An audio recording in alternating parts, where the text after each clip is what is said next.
Joining us now to analyze today's headlines is Courtney Morris, Assistant Professor of African American and Women's Studies at Penn State University. Hi, Courtney. Hi, Sonali. President Obama addressed the unrest in Baltimore, Maryland yesterday during a press conference where he said there was, quote, no excuse for violence and used the loaded terms criminals and thugs. But he wasn't describing the Baltimore police and the death of Freddie Gray, rather the protesters who destroyed property and injured officers. He did speak forcefully to police, saying they have to do some, quote, soul searching. This morning, in an interview with the Steve Harvey Morning Show, Obama reiterated his positions and went on to add, quote, my heart goes out to the police officers who were injured in the past few days. They showed extraordinary restraint. It shows how tough a job like policing can be. Meanwhile, presidential candidate Hillary Clinton is giving a major speech at Columbia University this morning on mass incarceration and police targeting of black communities. Courtney, what do you make of Obama's remarks on Baltimore and on the Clinton speech? Do you think she's being opportunistic for addressing this issue in her bid for the presidency?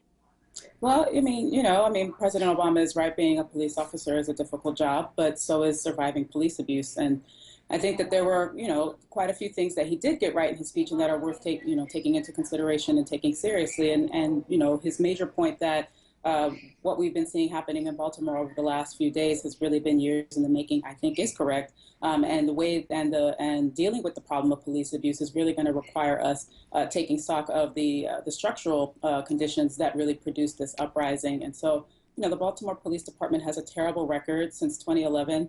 They've paid more than $5.7 million in settlements to more than 100 Baltimore residents for police brutality cases and civil rights violations, and had to spend another $5 million on legal fees litigating those cases. So this is clearly a major problem in Baltimore, and I think it's also much bigger than Baltimore. And we saw Hillary Clinton is definitely capitalizing on that. It's politics, so opportunism is the name of the game. But given her support for tough on crime legislation in the 90s, it's really hard to imagine that she'll be able to deliver the kind of reform we need. But if there's any possibility that she's going to do it, I think it's going to come through the kinds of mobilization and increased public pressure that we've seen emerge over the last year.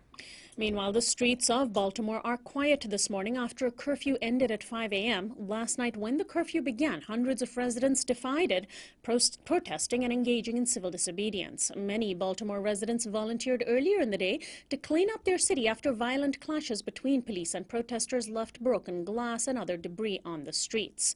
And solidarity protests took place in Ferguson, Missouri last night, where the Black Lives Matter movement first gained steam in the wake of Mike Brown's death. There were shots fired and 2 people injured in Ferguson, but it's not clear if those were linked to the protests. There are solidarity protests happening in many cities around the country. Well, Courtney, what do you make of the fact that when the protests are uneventful, they receive no media coverage? If a few windows are broken, the press is all over it. Well, I think it reveals what many have long suspected, which is that private property matters more than Black lives. I mean, as I watched the reports coming out about Baltimore yesterday, I was really struck by the people calling for peaceful protests who have in the past seemed to have had relatively little to say about this widespread problem of police abuse. And I find myself wondering why it is that we're able to be unequivocally critical of the actions of individual looters, stealing TVs and throwing rocks through storefront windows, and we're not as unequivocal in our condemnation of basically state-sponsored killing of black civilians. And I think that, again, it's because in this country we really do not value Black lives as much as we value private property. And in international news, the Nigerian government has triumphantly announced that it has rescued nearly 300 young girls and women from the Boko Haram militant group. But the girls who were abducted from the village of Chibok last summer, prompting an international campaign, #BringBackOurGirls, were not apparently among those just rescued.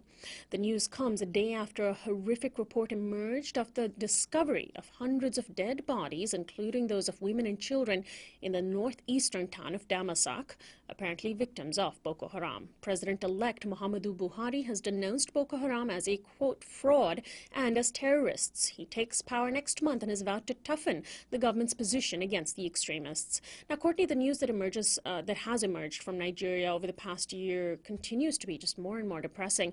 Are you at all hopeful that this new government may be able to make some headway on the crisis? Well, I'm always hopeful that, we can turn a situation around, but I'm also a pragmatist. Mr.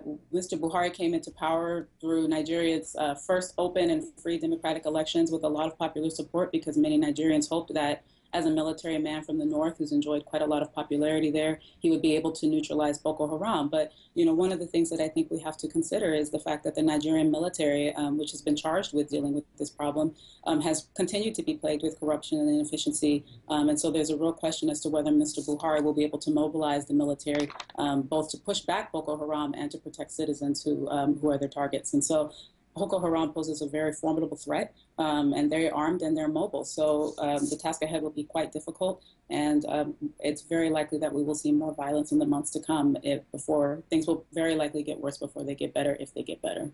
Thanks, as always, Courtney, for joining us. We'll talk to you next week. Bye, Sonali. Courtney Morris is our daily Newsflash guest expert. She's an assistant professor of African American and Women's Studies at Penn State University. This is Uprising. We'll be right back.